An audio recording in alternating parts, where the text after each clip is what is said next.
Hello and welcome to Chinwag. I'm Sherzy1. Joining me today is going to be TommiTheKrogan. Congratulations on qualifying for the finals, Tommi. It appears as though third season's the charm. Yep, that's right, Sherzy. Yep, my name is Tommi and my gamer tag is TommiTheKrogan. I'm playing with Patchford, Precision and Speed right now, and the team name is Krogan Vaccine. Krogan Vaccine is right now. Let's address the team changes coming into week 3, Tommi. You decided to drop Spawn Crossman from the roster to pick up one half of Mocket, being Batchford and Precision like you named before. What was the thought process behind that? Yeah, it was a difficult decision by all means. I mean, we had a good team there with Crossman and Spa, and me and Speed obviously. We had really good chemistry and we trusted each other. We had good vibes. We just got along very well. So I feel like having that good vibe, it really helped us get some of those upsets that we did. So it was not an easy decision. I mean, we scrimmed with Precision and Patchford once they asked us to scrim, and we just came to the conclusion that we have a higher chance of beating the number 2 team if we combine our forces with them. So much love to Spa and Crossman. It was really great playing with them, and all the best for them going forward. Absolutely. Now, we've seen on Saturday you guys had some teething issues. Things didn't seem to click into gear as you might have hoped. What was the cause of that?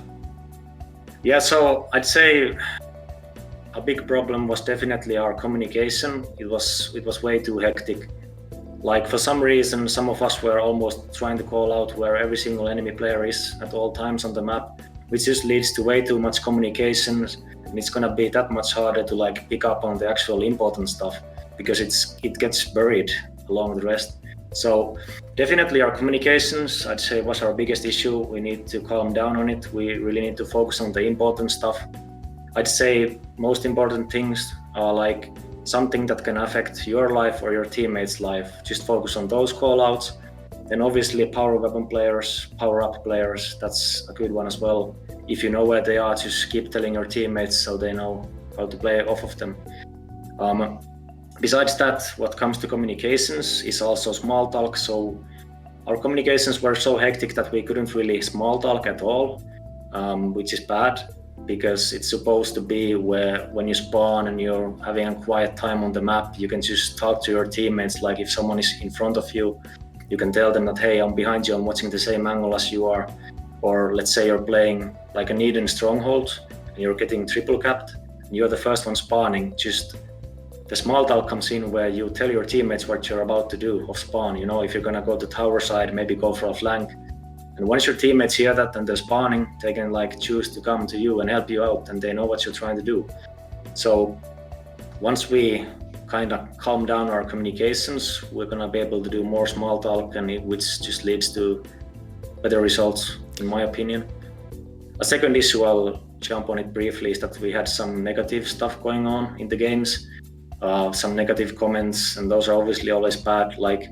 You shouldn't say anything negative mid-game, because it will not lead to anything good. It will only hurt your team more.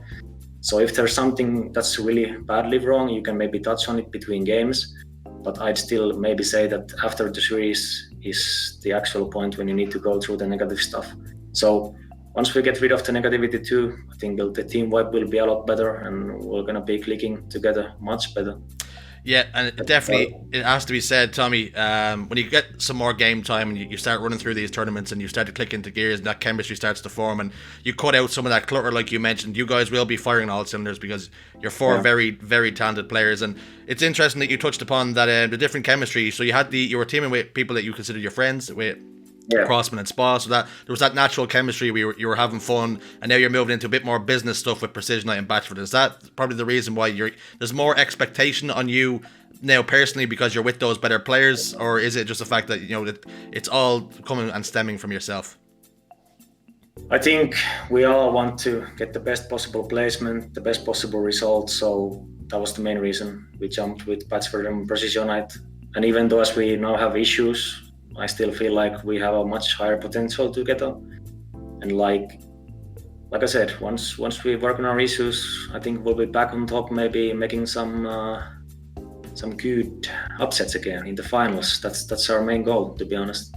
Absolutely, looking forward to seeing that. But now, I started to first notice you when we had those doubles series, the Europa Hill doubles series. You started to transfer those skills now into the forwards competition, and now we're seeing you on a top 3 roster. How has that journey been for you, from starting from the doubles and now working your way up onto that top 3 roster? Yeah, I mean, I was always a bit like unpracticed in 4v4. I used to play a lot alone, never in a team of 4, communicating, practicing that. But after like last year, early last year, I started like playing more 4v4, like in 8s and in general. So I started to get interested in it more, and just trying to be humble and just try to learn everything you can, wherever you can, really helps.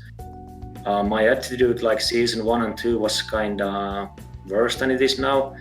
In a sense, I was still trying to improve, but like my mentality now it's much better. Like I'm trying to become the best possible teammate and not just trying to like hone my individual skill. I'm trying to do more. I'm trying to be a player that can fit on like a lot of different teams, hopefully. Yeah. Just trying to become a better 4v4 player overall. Yeah, and I tell you something, it's definitely starting to show. And the season draws to a close now on Saturday the 27th. What are your hopes and expectations for the new season to come, and especially the finals now on the 27th? Yeah, the finals, like I said, we want to do some upsets again, like fight for that top 2, obviously. And if we get that, then we'll look at the last team standing. There will be another story, but we'll take it one team at a time. For like next season, we'll see what happens after the finals, how we perform, if we decide to stick together, if everybody's still on board playing the next season. Mm-hmm. So I'm just really open-minded about it. I really like the grind that I've been having for the past 3 weeks, and I'll hope to continue it with season 4, definitely. Lovely stuff. Well, that just about does it for me here, and good luck in the cup, and thanks for the waffle, Tommi. It was great to get some insight from you. Yeah, thank you, Sherzy, and thank you for the great job that you do with Europa Halo. I always enjoy watching the rebroadcast after we finish the games. It's always a pleasure watching, so thank you. Thanks so much. We'll speak to you again. Take care, Tommi. See you.